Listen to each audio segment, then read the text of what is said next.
In 1760, a young woman in London woke up and found that her face had started to change. Not aged, not blemished, changed, as though something underneath the skin was dissolving it from within. She had been using the same whitening powder every single day for 3 years. Everyone did. It was the fashionable thing. Duchesses used it, actresses used it. Her own mother had given her the first tin as a gift for her 16th birthday. The powder was called ceruse, and it was made, in large part, from lead. By the time she understood what was happening to her, the damage was already done. Tremors in her hands, hair falling out in clumps, a grey pallor to her skin that no amount of powder could hide anymore. The very thing she'd used to look beautiful was now the reason she couldn't. She wasn't unusual. She wasn't careless. She wasn't a cautionary tale invented later to frighten children. She was one of thousands, possibly one of millions, across 3,000 years of human history, who looked in a mirror, wanted to be beautiful, and reached for something that was quietly poisoning them. This is the story of what people did before modern makeup, and it is far stranger, far darker, and far more human than most of us have ever been told. If you've ever put on foundation, mascara, or lipstick without a second thought, stick around. You're about to find out exactly what came before, and why the story of beauty is really a story about how far people will go to be seen the way they want to be seen.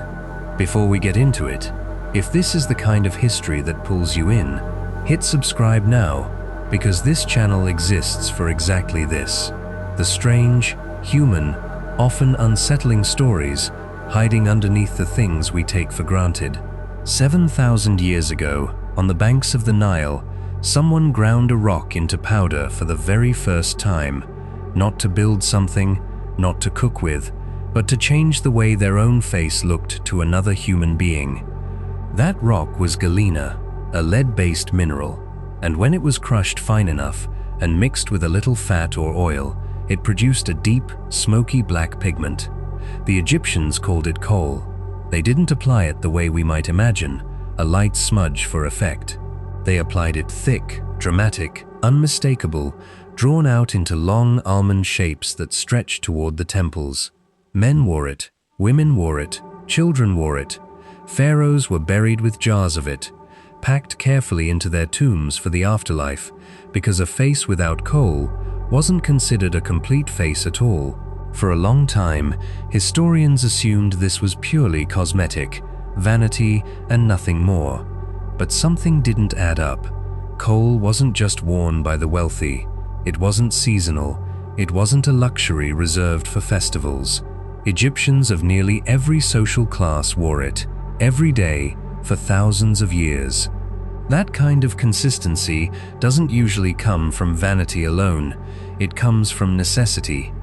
In 2010, a team of French scientists at the Louvre decided to actually test the chemistry of ancient Egyptian kohl instead of just assuming they already understood it. What they found surprised everyone. The lead compounds inside the kohl, compounds that should have been purely toxic, were triggering the skin cells around the eyes to produce nitric oxide. Nitric oxide is one of the body's primary defenses against infection. In a country where the Nile flooded every year, where stagnant water bred bacteria, and where eye infections were one of the leading causes of blindness in the ancient world, that thick black rim of makeup around every Egyptian eye may have been functioning as a genuine, if unintentional, antimicrobial shield. They didn't know the biochemistry. They didn't have microscopes or germ theory. What they had was 3,000 years of trial and observation, generations noticing, in some instinctive collective way, that the people who wore kohl seemed to keep their eyesight a little longer than the people who didn't. So they kept doing it. They refined it. They turned a survival strategy into an art form, and then into a spiritual practice, associating the black-rimmed eyes with the god Horus and his all-seeing gaze. But here's the uncomfortable truth sitting underneath that discovery, and it's a pattern you're going to see again and again throughout this story. The same lead that seemed to be protecting Egyptian eyes from bacteria was slowly accumulating in their bodies. Modern toxicology has no ambiguity about lead. It damages the nervous system. It impairs cognitive development in children. Over a lifetime of daily exposure, it can cause exactly the kind of tremors, fatigue, and cognitive decline that appears in Egyptian medical texts describing common ailments of the elderly. They had found something that worked. They had no way of knowing what it was quietly costing them in return. And that trade-off, beauty and protection on one hand, slow poison on the other, is about to become the defining pattern of human cosmetics for the next 3,000 years. By the time Cleopatra VII sat on the throne of Egypt in 51 BC, kohl had evolved into something far more sophisticated than a simple black line. Egyptian cosmetic chemists, and that is genuinely what they were, had developed an entire palette. Malachite, a green copper ore, was ground for the eyelids. Red ochre was mixed with fat for the lips and cheeks. Henna stained the hands, feet, and hair a deep auburn red. There were recipes, actual written formulas, preserved on papyrus, specifying exact ratios of minerals to binding agents, exact grinding times, exact methods of application. Cleopatra didn't invent Egyptian cosmetics, but she understood, better than almost anyone in the ancient world, that appearance was a form of political language. When she arrived to meet Julius Caesar and later Mark Antony, she wasn't simply getting ready. She was constructing an image precisely calibrated to project divine authority, a living embodiment of the goddess Isis, painted, adorned, and staged with the same deliberate care a modern political campaign puts into a single, unforgettable photograph. Roman writers, who were often hostile toward her, still couldn't help describing the effect. Her presence, according to their accounts, didn't just impress people, it disoriented them. That wasn't an accident. That was chemistry and theater working together. What's easy to miss, standing this far removed from it, is how much genuine expertise it took to produce that effect. Egyptian cosmetic workshops weren't guessing. They understood which minerals reacted with skin oils to become more vivid. They understood how to stabilize a pigment so it wouldn't fade under the brutal Egyptian sun. In a very real sense, the perfumers and cosmetic chemists of Cleopatra's court were doing early materials science, centuries before anyone had a word for chemistry at all. But even Cleopatra's court, for all its sophistication, was working within the same fundamental limitation as everyone else in the ancient world. There were no synthetic pigments. Every color, every texture, every lasting mark on human skin had to come from something already present in nature, and nature does not sort its materials by safety. Some of what made Egyptian cosmetics so vivid and long-lasting was, once again, their mineral content. Lead-based whitening agents were already appearing in some preparations by this period, particularly among elite women seeking the pale, luminous skin considered a marker of status, since pale skin meant you didn't have to labor outdoors under the sun.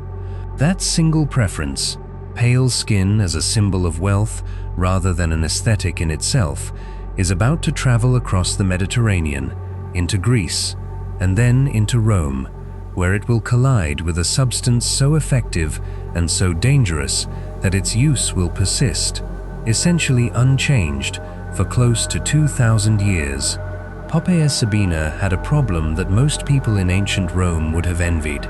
She was, by every contemporary account, extraordinarily beautiful, beautiful enough to become the mistress, and eventually the second wife, of the Emperor Nero.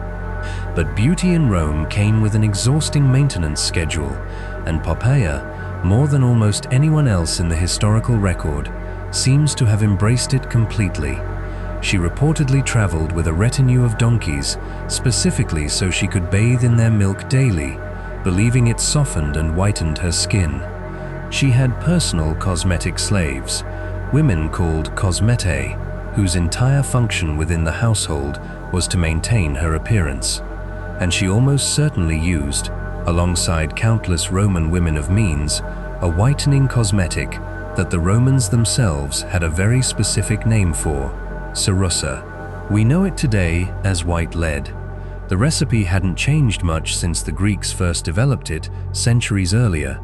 Lead was exposed to vinegar fumes in a controlled process, producing a soft white corrosion, lead carbonate, which was then scraped off, ground into powder, and mixed with water or oil into a paste. Applied to the face, it produced a smooth, porcelain pale finish that Roman beauty standards prized above almost anything else.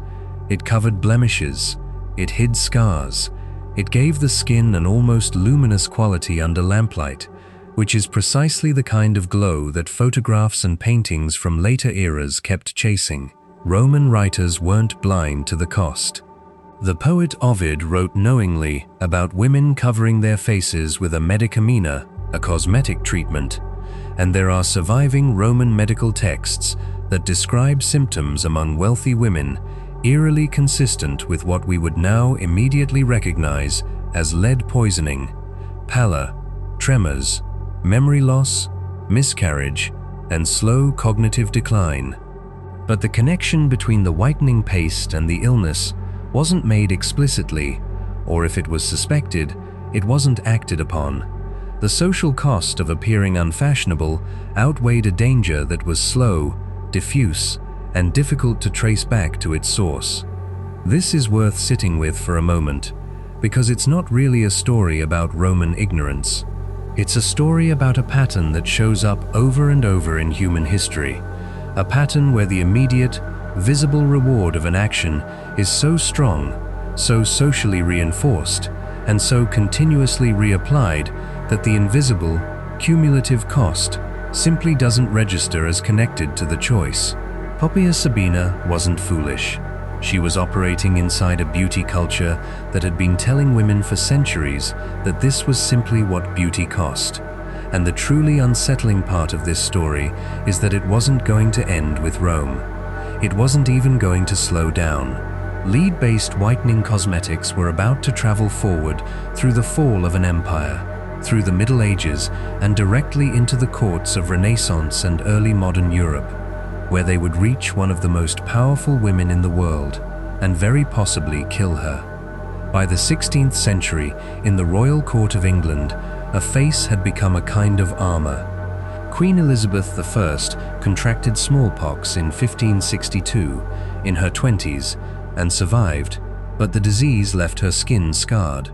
For a monarch whose authority depended heavily on cultivating an image of untouchable, almost divine perfection, the so-called Virgin Queen, eternal and unblemished, visible scarring was more than a personal disappointment. It was a political vulnerability. Her solution was a cosmetic mixture that court records and contemporary accounts call Venetian ceruse, sometimes referred to simply as the spirits of Saturn, Saturn being the alchemical name for lead. It was, functionally, the same substance Roman women had been applying to their faces over 1,000 years earlier, refined slightly, marketed differently, but chemically almost identical. White lead, mixed with vinegar, painted thick across the face, neck, and chest to create the pale, flawless, mask-like appearance that dominates every surviving portrait of Elizabeth from her later reign. Here is where the story becomes genuinely tragic rather than simply strange. The ceruse didn't just sit passively on the skin. Over repeated daily applications, it caused the skin underneath to deteriorate, drying it out, causing irritation, sometimes even hair loss along the hairline. And the common cosmetic response to skin damage caused by lead paint was, unbelievably, to apply more lead paint, thicker, to cover the damage the previous application had caused.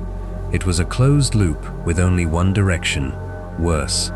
Contemporary accounts describe Elizabeth in her final years applying her makeup in increasingly thick layers, sometimes reportedly half an inch deep, building what historians have come to call the mask of youth, a face frozen in an idealized moment, while the true face underneath continued to deteriorate.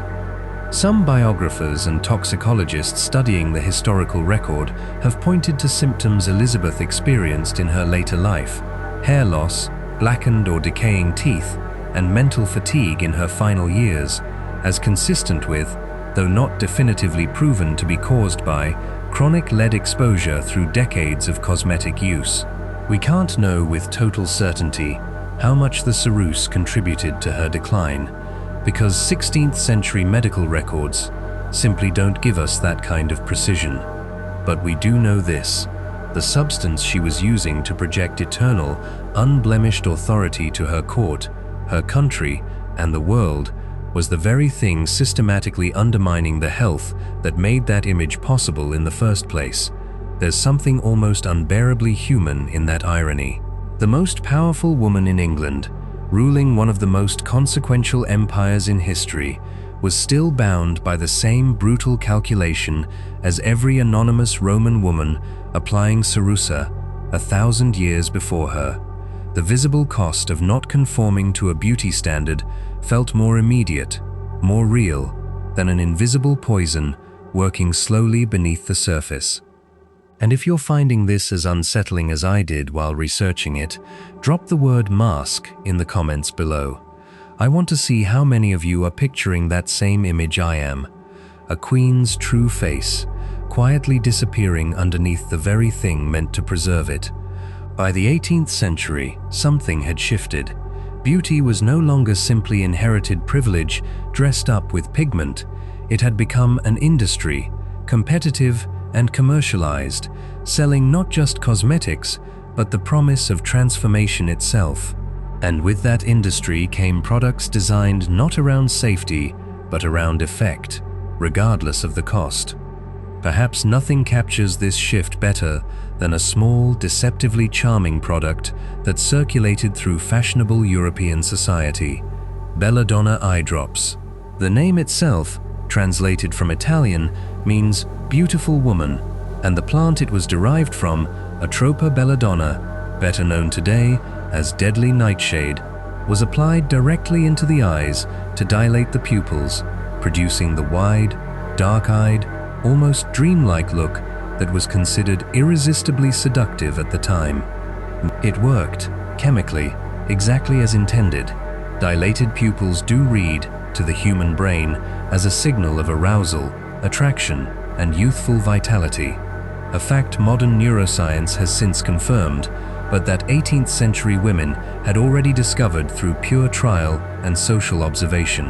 What they may not have fully understood was that belladonna is one of the most toxic plants in the temperate world, and repeated ocular exposure could cause blurred vision, extreme light sensitivity, heart palpitations, and, in cases of prolonged or excessive use, outright poisoning.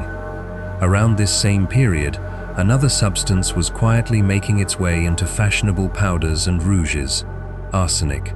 Small, carefully measured doses were consumed, not applied, but actually eaten, by some women seeking the pale, luminous arsenic complexion that briefly became fashionable, particularly later in the 19th century, when arsenic wafers were sold openly as beauty aids in both Europe and America, marketed with the same confident promises we'd recognize instantly in a modern skincare advertisement.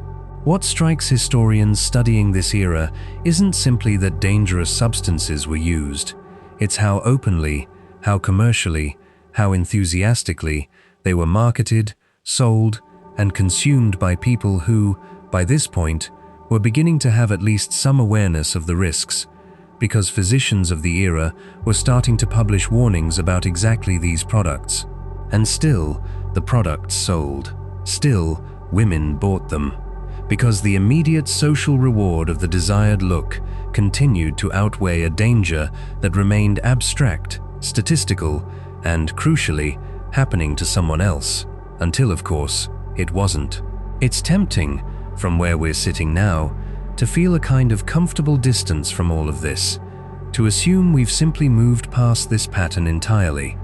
But the story of what came next, the the transition from these ancient and early modern dangers into what we now call modern makeup isn't quite the clean break most of us assume it is. The end of lead-based cosmetics didn't arrive through a single dramatic discovery. It arrived slowly, through mounting evidence, dead bodies, and a growing scientific field that finally had the tools to trace cause and effect across years instead of days. Throughout the 19th century, as industrial chemistry advanced and the science of toxicology matured into a genuine discipline, physicians began documenting something they called painter's colic, chronic lead exposure among tradespeople who worked with lead paint. The symptoms were unmistakable once you knew what to look for: abdominal pain, tremors, cognitive decline, paralysis in severe cases. And once doctors had a clear symptom profile for lead poisoning in industrial workers, it became impossible to keep ignoring the strikingly similar symptoms appearing in wealthy women who had never set foot in a factory. France banned lead-based cosmetics in 1915. It took the United States considerably longer to follow, with comprehensive regulation, and Britain's path was similarly gradual, moving through a series of restrictions across the early 20th century rather than a single decisive ban. Arsenic complexion wafers faded from the market not through legislation, but through changing fashion and growing public awareness, as newspaper exposés began connecting specific illnesses and deaths to specific popular products. What replaced these dangerous substances wasn't some instant miracle of safety. It was zinc oxide, a mineral that, unlike lead, doesn't accumulate toxically in the human body, and that had actually been available as an alternative for decades before it finally displaced lead as the dominant whitening agent in cosmetics. The technology to be safer had existed. What had been missing wasn't the science.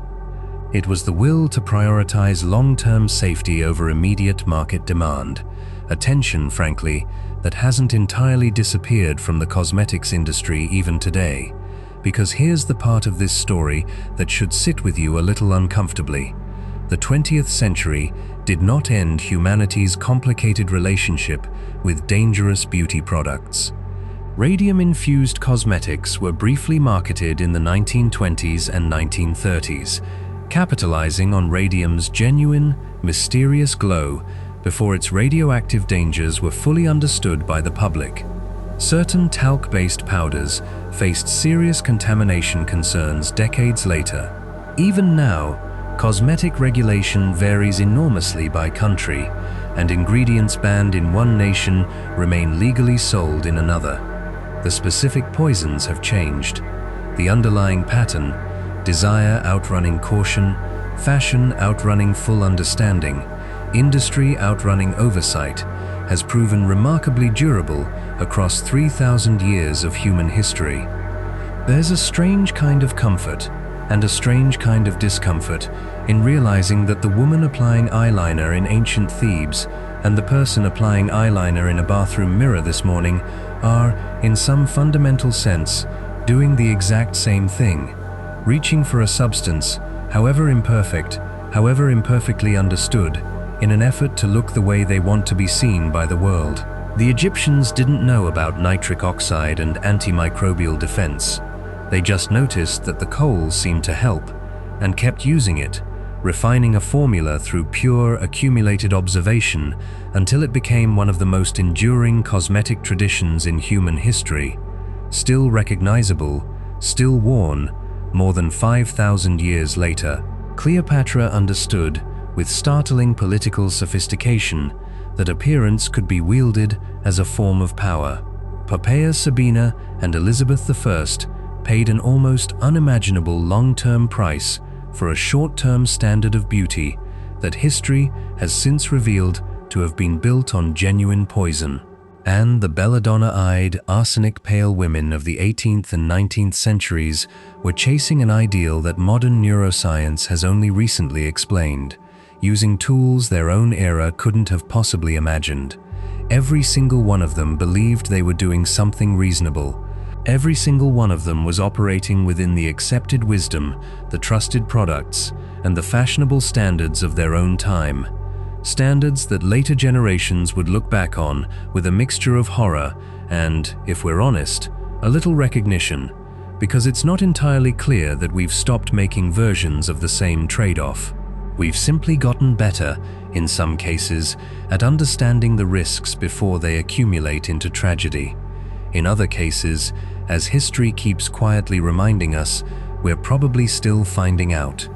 What connects a pharaoh's tomb, a Roman aristocrat's dressing table, and an Elizabethan court all the way to your own bathroom counter isn't makeup itself. It's something much older and much more human than that. The ancient, universal desire to be seen, to be beautiful, to belong to the ideal of your own moment in time. That desire hasn't changed in 7,000 years. Only the substances we've used to chase it have. If this story changed the way you'll think about a tube of foundation or a stick of eyeliner, that's exactly what history is supposed to do. Subscribe if you want more stories like this one. The strange, human, often uncomfortable truths hiding in the objects we use without ever asking where they came from. Because the next time you pick up something small and ordinary, it's worth remembering. Someone, somewhere, thousands of years ago, was reaching for something remarkably similar and hoping, just like you, that it would make them feel like themselves.